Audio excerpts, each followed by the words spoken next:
11장 여호와께서 모세에게 이르시기를 내가 이제 한 가지 재앙을 바로와 애굽에 내린 후에야 그가 너희를 여기서 내보내리라. 그가 너희를 내보낼 때에는 여기서 반드시 다 쫓아내리니 백성에게 말하여 사람들에게 각기 이웃들에게 은금 패물을 구하게 하라 하시더니 여호와께서 그 백성으로 애굽 사람의 은혜를 받게 하셨고 또 그 사람 모세는 애굽 땅에 있는 바로의 신하와 백성의 눈에 아주 위대하게 보였더라. 모세가 바로에게 이르되 여호와께서 이와 같이 말씀하시기를 밤중에 내가 애굽 가운데로 들어가리니 애굽 땅에 있는 모든 처음 난 것은 왕 위에 앉아 있는 바로의 장자로부터 맷돌 뒤에 있는 몸종의 장자와 모든 가축의 처음 난 것까지 죽으리니 애굽 온 땅에 전무후무한 큰 부르짖음이 있으리라. 그러나 이스라엘 자손에게는 사람에게나 짐승에게나 개 한 마리도 그 혀를 움직이지 아니하리니 여호와께서 애굽 사람과 이스라엘 사이를 구별하는 줄을 너희가 알리라 하셨나니 왕의 이 모든 신하가 내게 내려와 내게 절하며 이르기를 너와 너를 따르는 온 백성은 나가라 한 후에야 내가 나가리라 하고 심히 노하여 바로에게서 나오니라. 여호와께서 모세에게 이르시기를 바로가 너희의 말을 듣지 아니하리라. 그러므로 내가 애굽 땅에서 나의 기적을 더하리라 하셨고 모세와 아론이 이 모든 기적을 바로 앞에서 행하였으나 여호와께서 바로의 마음을 완악하게 하셨으므로 그가 이스라엘 자손을 그 나라에서 보내지 아니하였더라.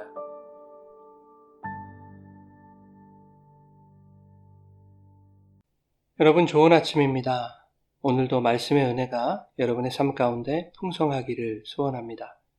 계속되는 재앙에도 불구하고 바로는 끝까지 완악합니다. 이스라엘 백성이 여호와께 제사 드리러 가는 것을 허락하는 듯 하면서도 인원을 제한한다거나 가축을 제한하는 등 사실상 자기의 소유물이라고 여겼던 이스라엘과 그들의 가축들을 포기할 수 없었던 것입니다. 바로는 자기가 소유물로 여겼던 이스라엘을 잃지 않는 선에서 이스라엘이 그들의 하나님께 제사하는 것을 허용함으로써 재앙을 면해보려 했지만 하나님의 뜻은 이스라엘이 바로에게서 완전히 떠나는 것이었습니다. 그러나 바로로 대표되는 세상의 힘과 권세의 완악함은 끝까지 하나님의 뜻에 항복하지 않고 오히려 모든 것을 동원하여 최후의 발악을 하게 되죠. 그럼에도 불구하고 인간의 힘과 그 힘이 쥐어짜낸 권모술수가 결코 하나님의 뜻을 거스를 수 없음을 보여주는 것이 출애굽의 10가지 재앙인 것입니다. 10장 28절에서 자신의 모든 계획과 모략이 어그러지자 바로는 모세에게 내가 내 얼굴을 보는 날에는 죽을 것이다 라고 말하며 분노를 표출합니다. 이것이 바로 세상이 취할 수 있는 마지막 선택지라는 것을 말씀하고 있는 거죠. 자신의 뜻을 이루기 위해 모든 것을 동원하다가도 현실적으로 그것이 힘들게 되었다는 것을 알게 되자 자신의 뜻과 대척점에 서 있던 상대를 파괴하는 것을 선택해버리는 세상의 모습을 보여주고 있는 것입니다.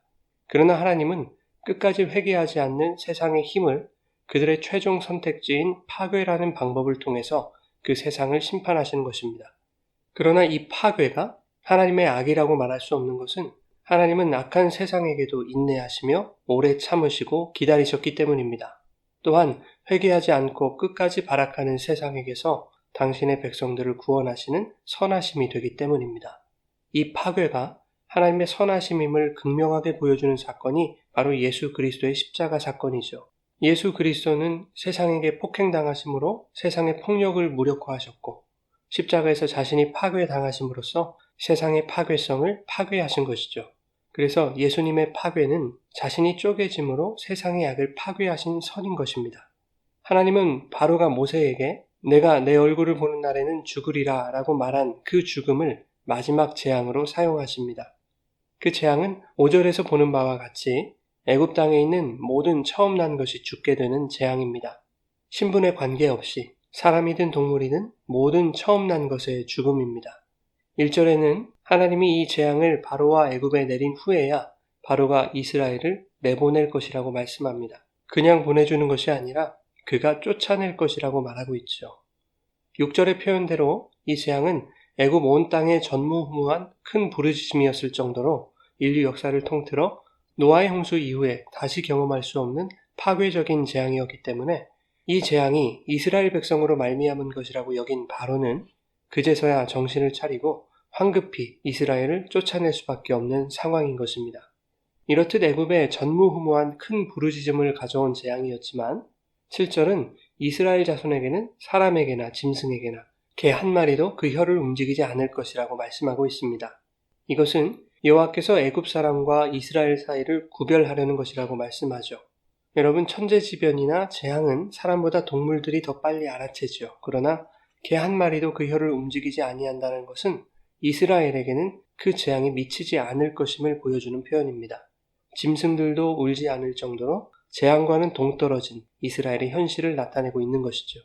하나님은 마지막 재앙 이후 애굽에서 쫓겨날 이스라엘에게 떠날 채비를 하게 하십니다.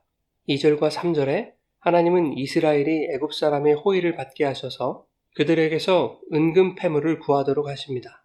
더욱이 이스라엘이 거주하던 고센 땅은 국구성이 있는 라암셋이었습니다. 국구성은 바로의 모든 재산이 보관되어 있는 곳 아닙니까? 출애굽 때 그 국고성의 은금 패물이 이스라엘의 손에 들어왔을 것입니다. 과거 이스라엘 백성이 그 국고성을 세우는 일에 동원되어 온갖 고초를 당했습니다. 지푸라기도 제공하지 않으면서 만들어야 할 벽돌의 수는 감해주지 않는 중한 노역을 당했습니다. 그러나 하나님은 이스라엘이 당한 학대와 고통을 헛되이 하지 않으시고 출애굽의 자원으로 삼게 하신 것입니다. 슬픔을 희락으로 바꾸시고 모든 악을 선으로 돌리시는 하나님의 위대한 능력인 것이죠. 후에 하나님은 애굽에서 가지고 나온 은금을 성막을 짓는 데 필요한 예물로 사용하십니다. 성막은 하나님과 인간의 교제의 장소이며 인간이 하나님을 예배하는 장소이죠.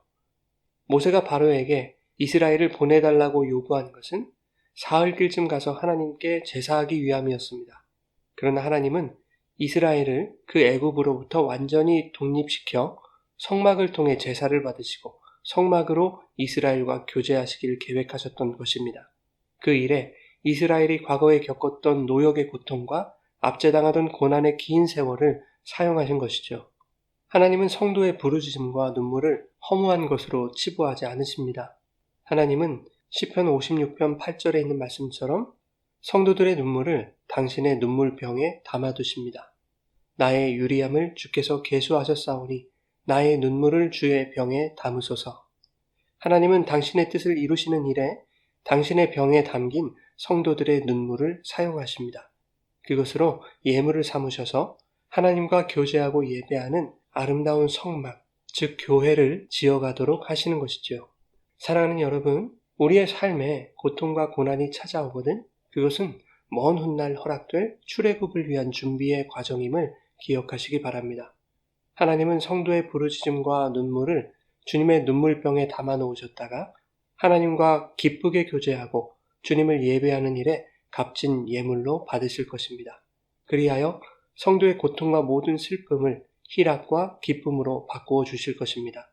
이것을 기억하며 오늘 하루도 기쁨으로 단을 거둘 그 날을 기대하며 눈물로 씨앗을 뿌리는 구별된 성도의 삶이 되시기를 예수님의 이름으로 축원합니다.